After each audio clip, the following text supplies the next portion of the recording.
Good morning, Congress delegates. What an absolute pleasure it is to give you feedback from the Shadow Cabinet and the DA in the Parliament of South Africa. Upon the realization that the pandemic was about to hit South Africa and that we would be going into a hard lockdown with very little notice, Parliamentary Leader John Steenhuisen instructed me to call together and chair an extraordinary emergency meeting of the extended Shadow Cabinet. We sent letters indicating our full support to the President, Speaker of Parliament and ministers during this crisis time. It was a time for us to unite as South Africans and fight this virus with our collective South African might. Unfortunately, after the initial 3-week hard lockdown period, it became frighteningly apparent that the governing party was unable to steer us through this unprecedented time. So the DA did what we do best. We took the lead. Immediately, led by our parliamentary leader, John Steenhuisen, a COVID recovery plan was developed. All shadow ministers detailed their plans of how to assist and rebuild their respective portfolios. We started a series of work streams chaired by shadow ministers that saw various DA public representatives from across all 9 provinces and all 3 spheres of government working together to find solutions to this now mammoth problem that faced South Africa.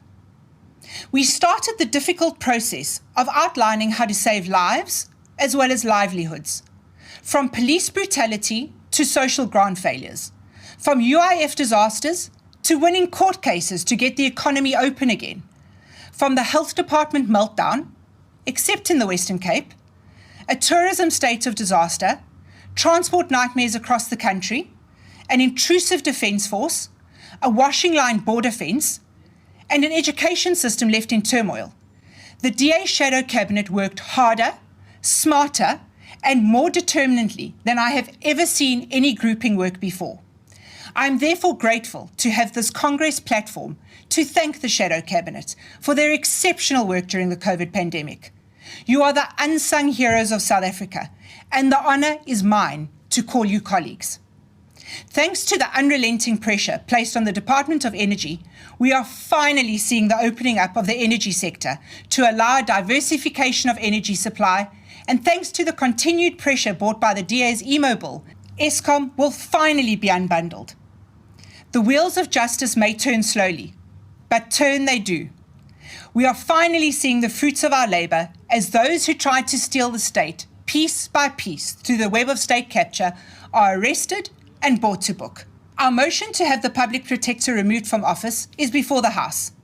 And finally, let me end off by assuring Congress, under the watch of this Shadow Cabinet, no faux Gucci revolutionary group of fascist thugs will be allowed to terrorise our country. We have laid criminal charges against the EFF for incitement of violence. We have reported their racist remarks and messages of hate to the Human Rights Commission, and we are using every avenue available in Parliament to hold them to account. On behalf of the Shadow Cabinet, I would like to thank Dr. Ivan Meyer for his unwavering support, Helen Ziller for her immediate reaction when we needed to pursue legal charges, and each and every one of you, our proud DA public reps and members, for assisting us in all our actions and our campaigns. Enjoy Congress. The Shadow Cabinet wishes you joy, good health and safety. This is Parliament, signing out.